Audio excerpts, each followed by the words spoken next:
네, 목차는 제4부, 제5부 내용을 말씀드리고자 하고요. 다음 발표자 단의 말하면 마치겠습니다. 저는 패스트라는 책을 읽으며 시간의 흐름에 따라 등장인물들의 생각이 변하고 그런 걸 보면서 많이 배워가지고요. 등장인물들의 상황 변화에 대해 말씀드리겠습니다. 제4부에 들어서면은 패스트가 주변에 들어서고요. 의사 이유와 기자 앙베르 먼저 말씀드릴게요. 의사 이유는 처음 등장할 때는 아픈 환자들을 돌보며 시민들에게 환영받는 위치에 있는데요.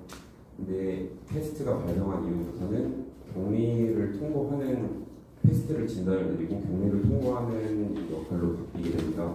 그래서 시민들은 의사 이유를 피하게 되고요. 겁내기 시작합니다. 기자 앙베르 같은 경우는 기자 앙베르의 상황은 사실 외부에서 취재를 위해 오랑시로 들어온 상황이었는데요.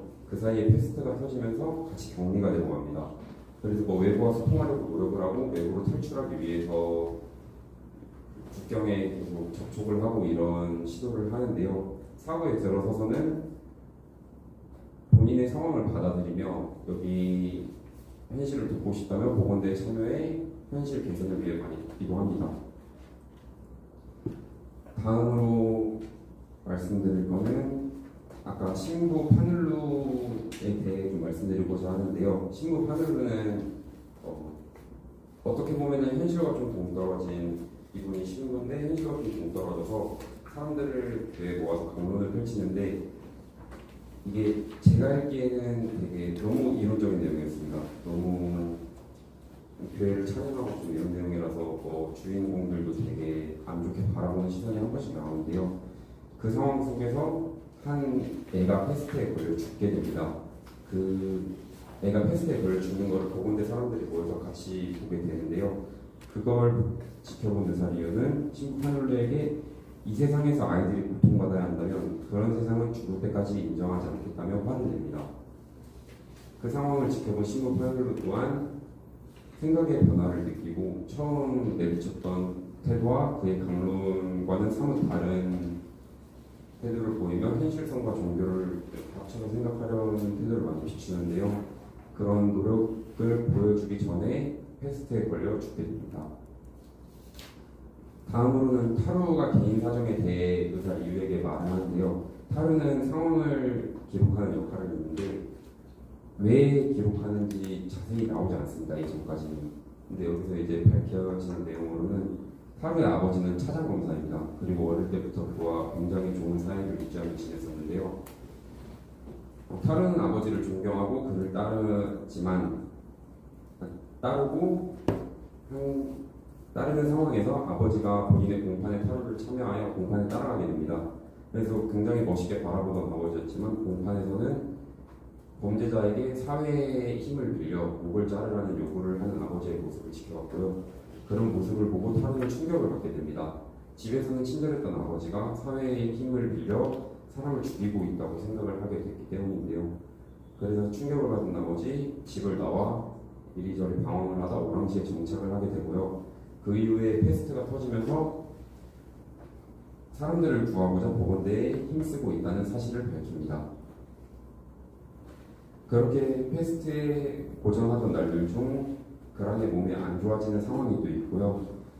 그랑 의사 이유는 패스트 상황에 비추어 봤을 때 그랑이 그날 밤을 넘기지 못할 거라고 생각을 했는데요. 다음날 아침에 가보니까 그랑의 증세가 호전되고 있는 상황을 지켜볼 수 있었습니다. 그리고 줄어드는 사망자 수에 시민들은 반응을 보였고요.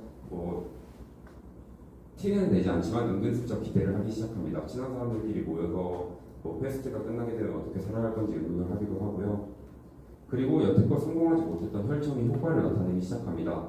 도청에서는 죄송합니다.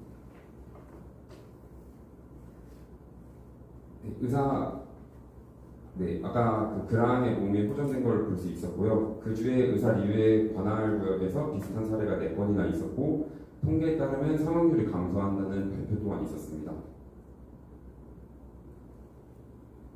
네, 이제 아까 혈청의 효과를 나타내기 시작하는 상황을 볼 수 있었고요. 도청에서는 2주 뒤에 공세를 해제한다는 발표를 했습니다. 그리고 그를 기다리던 소식에 시민들은 흥분했고요. 그래도 그 패스트에 걸린 사람들은 종종 나타나게 되고요. 이제 패스트가 후기 이렇게 막을 내리기 시작하는데 보건대에 힘을 썼던 하루에게서 증상이 나타나기 시작합니다. 림프샘이 부어올랐고 며칠 뒤에 사망한 소식을 의사 리우가 듣게 되고요. 그리고 의사 리우의 경우에는 패스트가 시작되기 전에 아픈 아내의 치료를 위해서 아내를 다른 도시로 보내고 패스트가 시작되면서 그녀와 연락을 못하는 상황이 발생을 했었는데요. 패스트가 후기에 들어서고 이제 도시 공세가 풀린다는 소식이 있었지만 공세가 해제되기 며칠 전에 아내가 사망했다는 소식을 전달받습니다. 그러고 오랑시의 출입문은 개방되었고요. 시에 들어오고 나가는 열차에는 사람들이 꽉 차게 됩니다. 이렇게 패스트 상황이 마무리되고요. 마지막으로 작가는 패스트군은 결코 죽거나 소실되지 않으며 수십 년 동안 가구나 내복에 잠복해 있고 방이나 지하실, 트렁크 손수건, 낡은 서류 속에 참을성 있게 기다리고 있다는 사실입니다. 인간들에게 불행과 교훈을 주기 위해 패스트가 쥐들을 다시 깨우고 그 쥐들을 어느 행복한 도시로 보내 죽게 할 날이 오리라는 사실을 리우는 알고 있었습니다. 라는 말을 남기며 작품을 마칩니다. 작품을 읽으며 가장 인상 깊던 구절을 소개해드리겠습니다. 타루가 개인 사정을 리우에게 밝힐 때 나왔던 구절입니다. 내가 확실하게 알고 있는 것은 사람은 저마다 자신 속에 패스트를 지니고 있다는 거예요. 왜냐하면 이 세상 그 누구도 패스트 앞에서 무사하지 않으니까요. 그리고 자칫 방심한 순간에 남의 얼굴에 입김을 뿜어서 전염시키지 않도록 끊임없이 조심해야 한다는 것도 알고 있어요. 병균은 자연스러운 것이고 그 외의 것들, 이렇게 말해도 괜찮다면 건강, 천연결백함, 순결함 등은 의지의 소산이에요. 결코 중단돼서는 안 될 의지 말이에요. 패스트 환자가 되는 것은 피곤한 일이지만 패스트 환자가 되지 않으려는 것은 더욱 피곤한 일입니다.